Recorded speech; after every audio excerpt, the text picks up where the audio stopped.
बाबा साहब डॉक्टर भीमराव अंबेडकर को सादर प्रणाम करते हुए कोटि कोटि नमन करता हूँ। बदमाशों की दुनिया में शराफत को रोते देखा है, बदमाशों की दुनिया में शराफत को रोते देखा है। मिट सकता हूँ झुक सकता नहीं, बाबा साहब के स्वाभिमान को देखा है, बाबा साहब के स्वाभिमान को देखा है। एक बार जोरदार बाबा साहब के नाम से जयकारा लगाएंगे। बाबा साहब, बाबा साहब। आज जाटो समाज राजस्थान खैरतल के तत्वाधान में प्रतिभा सम्मान समारोह के अवसर पर आज के इस कार्यक्रम की अध्यक्षता करें माननीय विधायक महोदय। विशिष्ट अतिथि के रूप में विराजमान पंचायत समिति किशनगढ़वास के माननीय प्रधान वीपी सुमन साहब। विशिष्ट अतिथि के रूप में विराजमान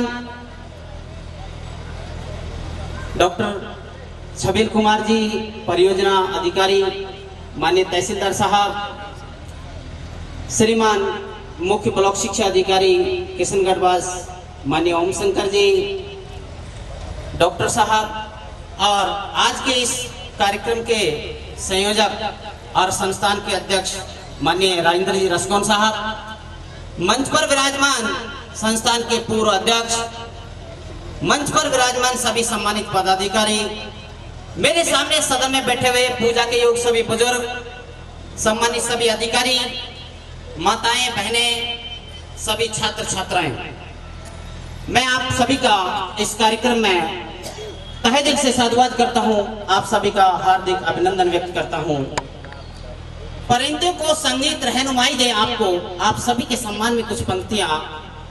परिंदों का संगीत रहनुमाई दे आपको, कायनात से उठती हुई यार नेक आवाज सुनाई दे आपको। परिंदों का संगीत रहनुमाई दे आपको, कायनात से उठती हुई हर नेक आवाज सुनाई दे आपको।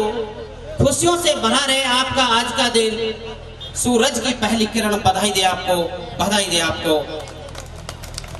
सबसे पहले मैं आज जाटो समाज संस्थान के तत्वाधान में सभी प्रतिभाशाली छात्र छात्राओं जिनका आज सम्मान किया जाना है, आप सभी को तहे दिल से बधाई देता हूं, शुभकामनाएं प्रेषित करता हूं।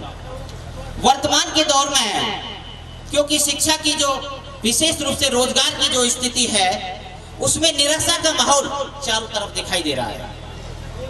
आजकल युवा पीढ़ी जो है, अगर वो अच्छे अंक लेकर भी उत्तीर्ण हो रही है, चाहे वो 95% अंक लेके आए हैं, चाहे वो 98% अंक लेके आए हैं, लेकिन जब देखने में आ रहा है कि भारत का स्थान शिक्षा के क्षेत्र में क्या है, भ्रष्टाचार के क्षेत्र में क्या है, और विशेष रूप से बात करें तो नैतिकता और सामाजिक मूल्यों का जो ह्रास आज भारत में हुआ है, उसको ध्यान में रखते हुए आज शिक्षा का जो माहौल है, उसको एक आवश्यकता इस बात की हो गई है कि आज एक गुणात्मक शिक्षा की आवश्यकता है।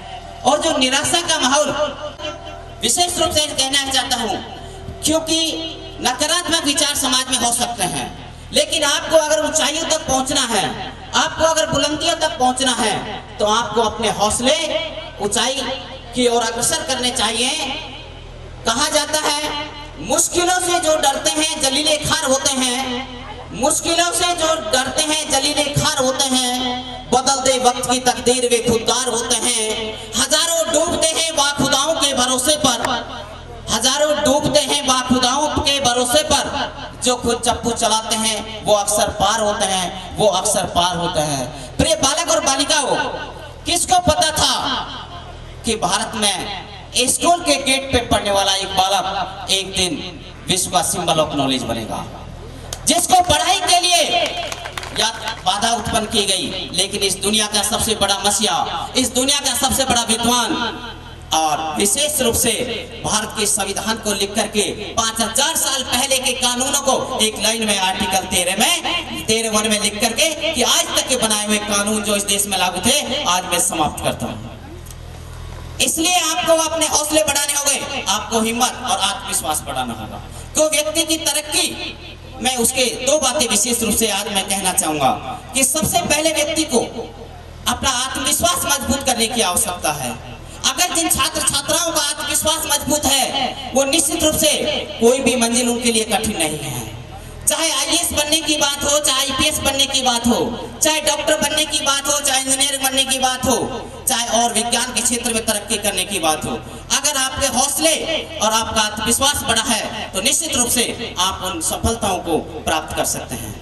आपको एक प्रकरण में आपके बीच में रखना चाहता हूँ। यूपी से एक लड़की जिसका नाम था अरुणिमा सिन्हा और दिल्ली आईएएस की कोचिंग के लिए निकली थी और रास्ते में कुछ मन चले लोगों ने उस बालिका को ट्रेन से फेंक दिया और जब उस ट्रेन से फेंक दिया तो ट्रेन के नीचे बालिका गए, दोनों पैर उसके कट गए। अरुणिमा सिन्हा रात भर ट्रेनों के बीच में पड़ी रही। रात भर 49 ट्रेन एक दूसरे विपरीत दिशा में गुजरती गई। रात में अरुणिमा सिन्हा रेल की पटरियों के बीच बेहोशी की हालत में चूहे पैरों को कुतरने लगे और लहूलुहान हालत में थी। लेकिन जब सुबह कुछ लोगों को पता चला और उसको अस्पताल में पहुंचाया और अस्पताल में जब उसको होश आया इलाज के बाद तो उसने शुक्रिया अदा किया ईश्वर का कि हे ईश्वर, अगर तूने मुझे बचाया है तो निश्चित रूप से कोई इतिहास रचने के लिए बनाया है, अब तो कोई इतिहास में रच के रहूंगी। 1 महीने के इलाज के बाद कृत्रिम पैर लगवाए और पैर लगवा कर पहुंच गई बचेंद्री पाल के पास और बचेंद्री पाल के सामने जाकर के बोली कि मैं एवरेस्ट फतेह करना चाहती हूँ। बचेंद्री पाल ने देखा कि दोनों पैर कृत्रिम हैं, दोनों पैर गमा चुकी है और एवरेस्ट फतेह की बात कर रही है। बचेंद्री पाल ने कहा, अरुणिमा सिन्हा, तूने एवरेस्ट फतेह तो कर ली है, अब तो इस दुनिया को तारीख बतानी है, केवल तारीख बतानी है। और प्रिय बालक और बालिकाओं, 15 अगस्त 2019 को माननीय प्रधानमंत्री जी के द्वारा पद्म श्री से सम्मानित किया गया अरुणिमा सिन्हा को, क्योंकि उसने एशिया 7 वर्ल्ड के 7 महाद्वीपों की 7 चोटियों को फतेह कर लिया। इसलिए दोनों पैर नहीं थे लेकिन आत्मविश्वास था और इस दुनिया में कुछ कर गुजरने की ललक थी और उसने कर दिखाया। इस दुनिया में जो जिद्दी लोग हैं जिन्होंने इतिहास बदला है, इसलिए हमें आगे बढ़ने के लिए जिद्दी बनना पड़ेगा। लोग चाहे कुछ भी कहें लेकिन हमें उस दिशा में सही प्रयास करने होंगे। किसको पता था जब एडिसन लोगों से कहता था कि मैं कांच में रोशनी पैदा करूंगा, लोग एडिसन से कहते थे पागल हो गया है, बेवकूफ हो गया है। लेकिन प्रिय बालक और बालिकाओं, एडिसन ने अपने 15 साल तक आविष्कार जारी रखे और एक दिन बल्ब का आविष्कार करके इस दुनिया को दिखा दिया कि मैं कांच में रोशनी पैदा करने की क्षमता रखता हूँ। और आज 50 आविष्कार एडिसन के नाम हैं, वो भी आपके जैसा एक बालक था। इसलिए चाहे राइट बंधुओं की बात हम कर लें, जब लोगों के सामने राइट बंधु कहते थे कि मैं लोगों को पक्षियों की तरह उड़ाऊंगा तो लोग कहते थे पागल हो गए हो, लोग पक्षियों की तरह आकाश में उड़ेंगे। लेकिन प्रयास जारी रहे, कोई यज्ञ हवन पूजा यज्ञ पद्धति से नहीं, बल्कि आविष्कार किया, प्रयास किए लगातार और एक दिन हवाई जहाज का आविष्कार करके लिए लोगों को बता दिया कि आकाश में पक्षियों की तरह इंसान उड़ सकता है। इसलिए बहुत सारे उदाहरण आपको इस देश में, इस संसार में भरे हैं, आपको उनसे प्रेरणा लेनी है। लेकिन मैं आपसे कहना चाहता हूं कि समय लगेगा। कुछ लोग छोटी नौकरी मिल जाती है और वो दूसरे से कहते हैं मेरा तो हो गया, कांस्टेबल बन गया, मैं पटवारी बन गया, आप नहीं बने। इसलिए जो पढ़ने वाले छात्र छात्रा हैं उनको मनोबल गिरा देते हैं। एक हथनी और एक बेच, दोनों की मित्रता हो गई और दोनों की मित्रता हो गई, कुतिया की और हथनी की, और दोनों एक साथ प्रेग्नेंट। कुछ दिन बाद जो बेच थी उसने 10 पिल्लों को जन्म दिया और जन्म देने के बाद 1 महीने बाद जब उसके साथ वो चलने लगे पिल्ले, तो वो हथनी के पास गई और हथनी से बोली आपको कुछ नहीं हुआ? हथनी ने कहा नो। 1 महीने बाद फिर बेच गई उसके पास, हथनी के पास, और फिर बोली आपको अब भी कुछ नहीं हुआ? हथनी ने कहा नहीं। 1 महीने बाद फिर बेच उसके पास गई और बोले कि हथनी आपको अभी भी कुछ नहीं, आर यू श्योर प्रेग्नेंट? हथनी को गुस्सा आ गया और हथनी ने कहा बेच, मैं जो पैदा करने वाली हूं वो जब इस जमीन पर पैदा होगा, ये जमीन उसका भार वहन करेगी। जब वो सड़कों पे गुजरेगा लोग उसे रास्ता देंगे, लोग उसे देख करके उसको प्रणाम भी करेंगे और उसको रास्ता देंगे। मैं हाथी पैदा करने वाला हूं, पिल्ले नहीं। इसलिए इट विल टेक टाइम, समय लगेगा।